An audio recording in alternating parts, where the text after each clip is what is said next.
Okay, so we started, yeah? My name is Kathleen Richardson. I'm Professor of Ethics and Culture of Robots and AI at De Montfort University in Leicester, in England. In my background, I am a social anthropologist by training. I studied my PhD at Cambridge University, and basically I'm interested in what does it mean to be human, how are we social, what are the roles that human beings have in each other's lives, those kind of issues. And I look at those kinds of questions in relation to robots and AI. Okay, second question. Tell please a little about yourself. Where do you live? What are your interests? Okay, what are my interests? So I live in Leicester, which is in the Midlands of the United Kingdom. What are my interests? Well, that's a good question. I enjoy, goodness me, what are my interests? Okay, my personal interests, is that what you want to know? Or my interests academically?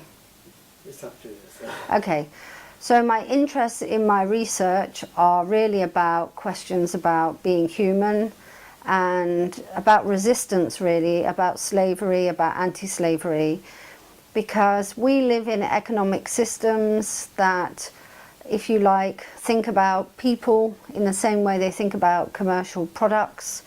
So my work is trying to explore those kind of issues. On a personal level, I like psychedelic trance and fencing. Right, so, another question. Modern robotics is developing rapidly. Tell please, can they become more functional and intelligent that they will replace children's nannies, housekeepers, wives and husbands? Well, I think the idea that robots are going to replace nannies is a very worrying one. And I think it will happen unless something is done about it, to be honest.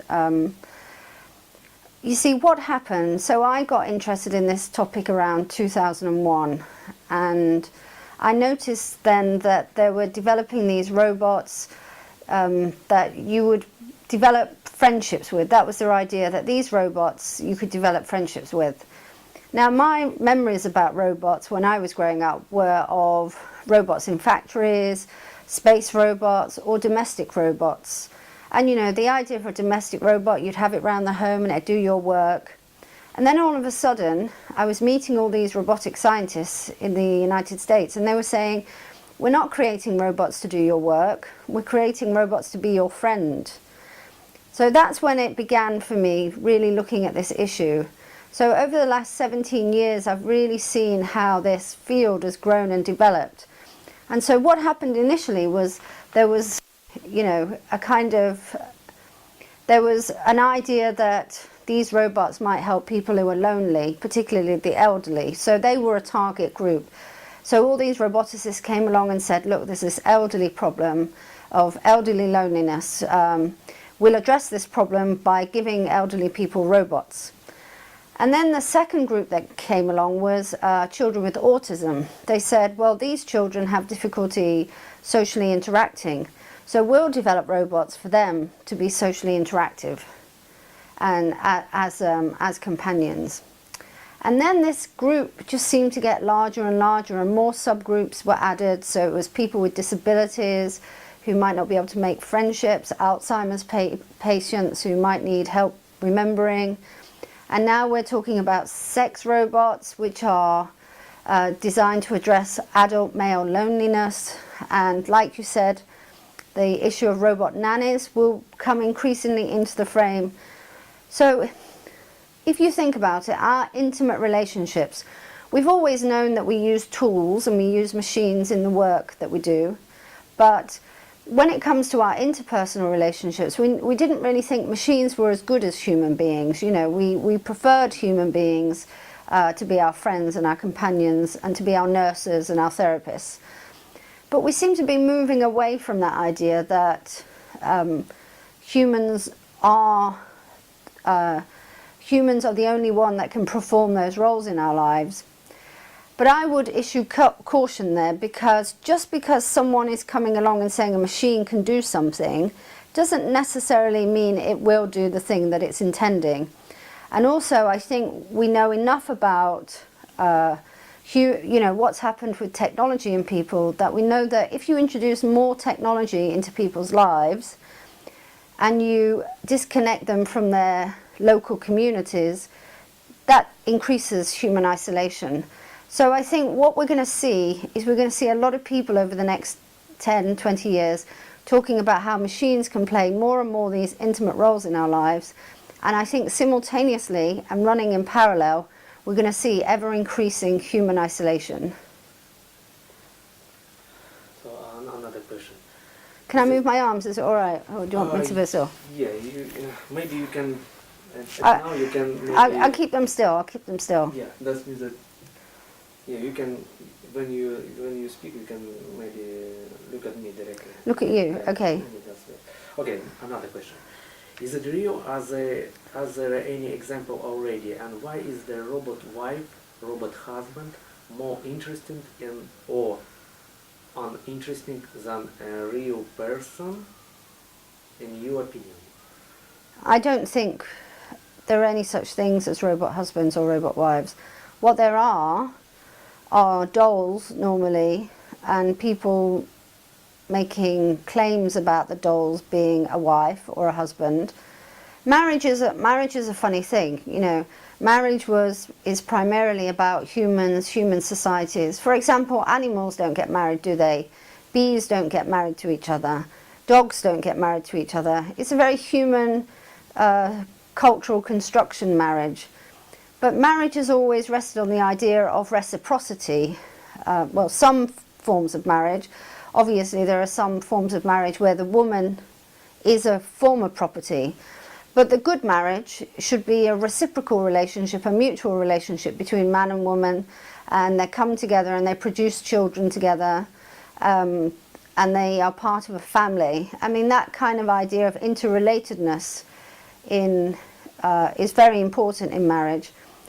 But when we're talking about a marriage to an object, we're not talking about a relationship. We're talking about a one-way street, really. We're talking about someone's, the human being is imagining all of it, and they're projecting it onto the doll or the robot or the object.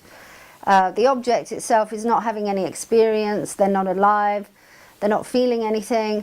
They're not reciprocating. They're not responding. They're not saying yes. They're not saying no, because they can't say anything at all. You can program them to utter sounds that are like yes and no, but they're not really expressing them in any real sense. They're not alive. So, but what I think is happening is, I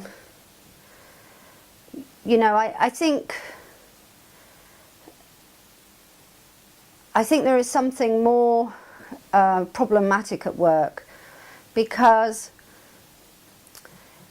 in the past, if you look at earlier societies, relationships between men and women have differed quite a lot.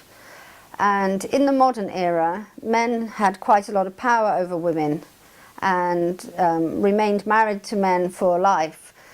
We know that, for example, lots of men would have extramarital affairs, but their wives would remain with them. Now women have more economic power, they have more freedom, they can leave relationships that they're not happy with, or they can choose not to enter a relationship in the first place. And this means that the way men relate to women has to change. It has to be more mutual. It can't just be what the man wants. And I think, unfortunately, this frustrates some men in the world. This makes them angry and frustrated. And I think it's those men who are interested in the idea of marrying dolls and robots.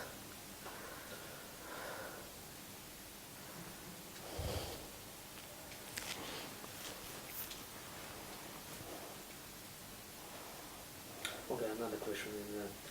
There are some people, for example, a man in China has married a robot. Is it a trend or rather a mental disorder? Explain, please, your position. So one of the problems with China was that the government decided to make strict sanctions on how many children families could have. And as a result, you know, the Chinese government, they had a one-child policy. They said to the people, you must only have one child. So what the Chinese people did, they did a number of things. Either, if they only had one child, they'd have a male child, or they'd hide their female children being born. But actually what happened was, because they decided to only have male children, or preferred male children over female children, is you actually had more males being born. And obviously when these males grow up into be adults, they want to have some kind of companionship and relationship, and it's not available to them because there are not enough women around. In those cases, the real problem is the policy that the kind of misogynistic culture which encourage people to abort females. That's one thing that needs to be addressed. But an adult man can no more be fulfilled with a doll than, you know, you can be fulfilled with a car. There's nothing inside of it. It's not alive. It's not responding to anything. It's not growing. It hasn't had a developmental experience. It doesn't have any attachments. All you can do is you kind of make use of it like a tool. That's all you can do, something you use. But the way that it looks does matter. So if these dolls look like women, that's going to give an illusion that that woman and a tool are the same thing, that somehow a doll and a woman are very alike. So I think there's a problem there with what's going on. But the man can't marry a doll. I mean, he can make up a fantasy, just like you could marry a tree. There was a woman who married the Eiffel Tower. People can marry lots of different objects, but it doesn't really have any status in law, because, I mean, what would part of the marriage arrangement